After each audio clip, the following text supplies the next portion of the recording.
once happened.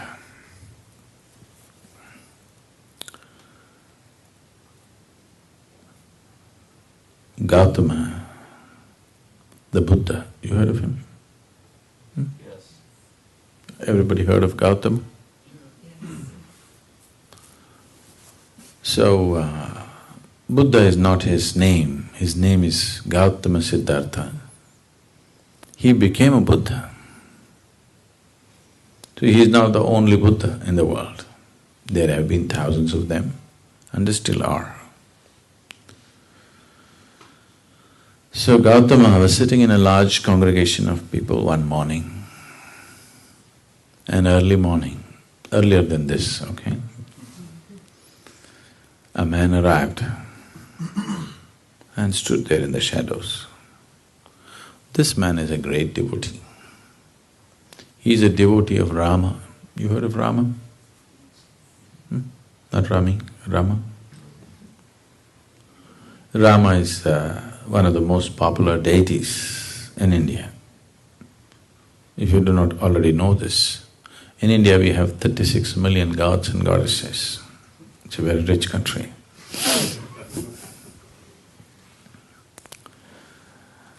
So,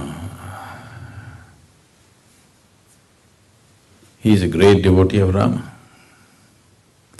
The devotees in India, not now and not everybody, but those who take this seriously, they will not utter any other word than the name of God that they believe in. So if they want you to come, they'll say Ram Ram. If they want you to go, Ram Ram. If they want something, Ram Ram. No other word but Ram. Their clothes are all printed Ram Ram, they utter only Ram Ram, they live Ram Ram. They devoted their whole life to God. You are smart, you are not like that. You kept God like insurance. Just in case something goes wrong, I have also paid my premium.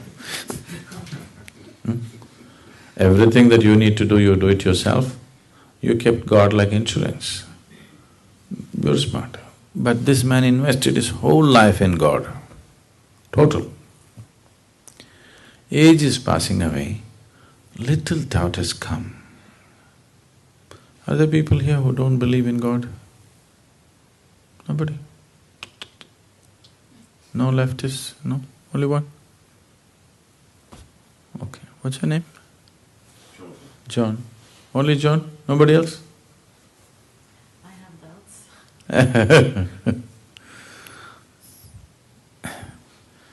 So, little doubt has come. He knows there is God.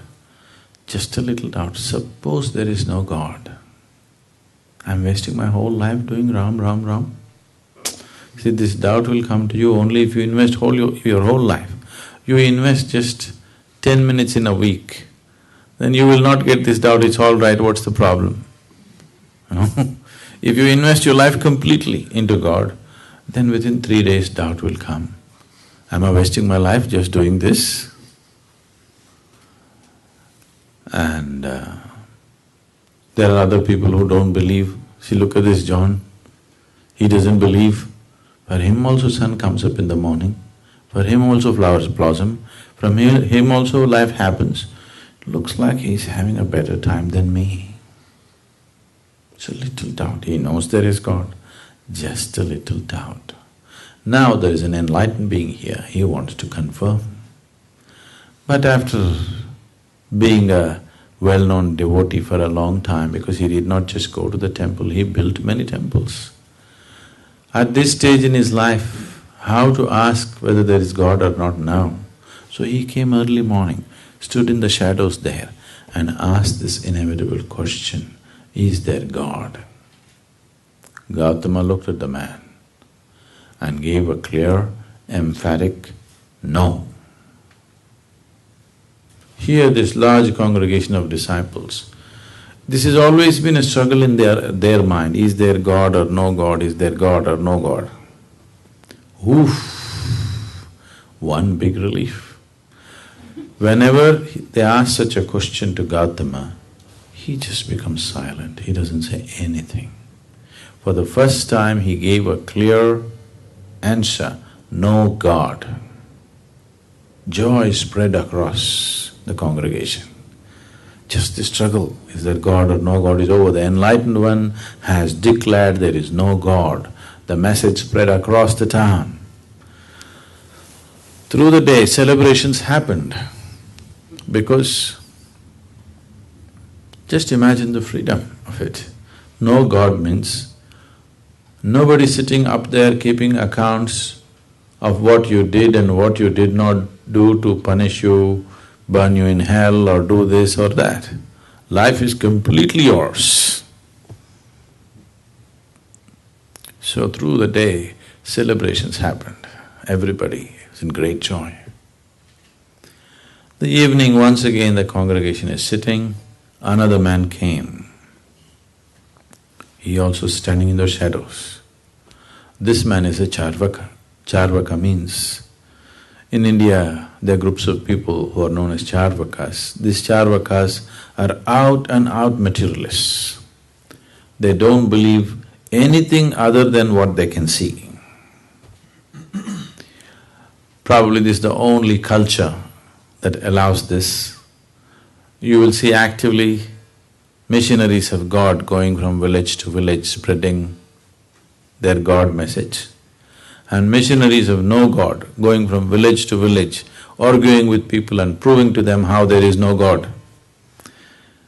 Probably this is the only culture that allows that. Anywhere else they would be killed. So if you want, you can spread God, or if you want, you can spread no God. This is true democracy, This has been there like this for thousands of years. People come and set up arguments in the village and they prove to you how there is no God. So this is an expert Charvaka. Whatever kind of believer you are, if you talk to him for 10 minutes, he'll prove to you no God. For thousands of people, he's proved no God, no God, no God. Age is passing, little doubt has come. Suppose there is God. When I go there, will he leave me? And all these believers say that he's got all kinds of torture equipment up there. So because I went about proving to everybody that he doesn't exist, he may torture me much more. He knows there is no God. He's proved to thousands of people there is no God. Just a little doubt. Now there's an enlightened being here, he wants to confirm. So he appeared there in the evening. And he asked the same inevitable question, is there God? Gautama looked at the man and said, yes. Once again turmoil started. Morning he said, no God, they were all really happy. In the evening he says, there is God. So what's the game Gautama is trying to play?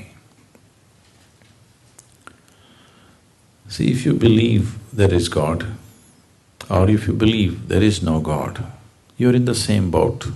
You believe something that you do not know. I believe this, you believe that, doesn't make any difference. You can believe whatever you want. Yes? Everybody can believe whatever they want. It need not have anything to do with reality as such. If you say, I do not know, the longing to know will arise within you. If the longing arises, the seeking arises. If the seeking arises, the possibility of knowing exists.